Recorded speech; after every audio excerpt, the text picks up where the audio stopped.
Welcome, I'm Raymond Riley. This is a short tutorial on how to actually use GM synths in Logic. As we know, when you import a MIDI file into Logic Pro, Logic will assign most of those instruments to the EXS24 sampler. Some sound okay, some sound pretty marginal, and some sound just plain awful as a GM match. Because technically speaking, the EXS24 is not a GM compatible synth, and so it's not going to be able to perform as a GM synth and observe all of the specifications that might be in that particular track.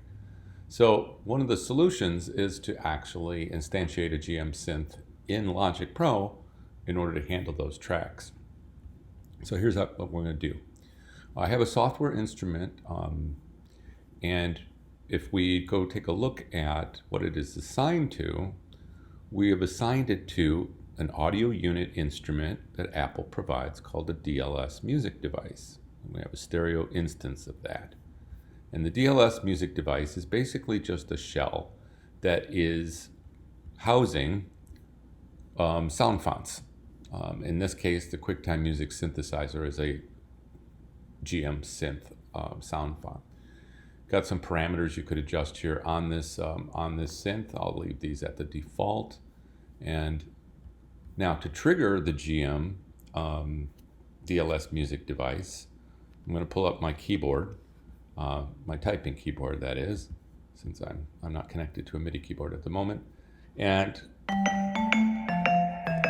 I'm playing what's our vibes. Now the reason for this is probably the last program change I sent on this DLS Music Device on the QuickTime Music Synth were vibes, but this would probably default in all cases to channel 1 and a grand piano sound. So let me show you how we would change patches.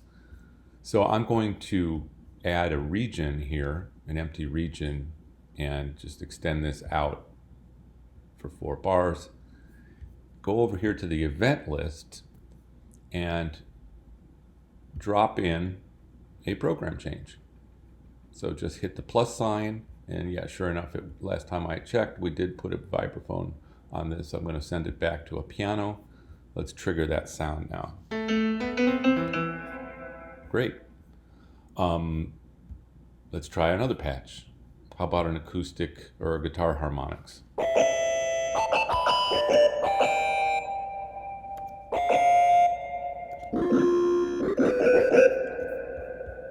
Not a particularly great sound. How about this acoustic bass?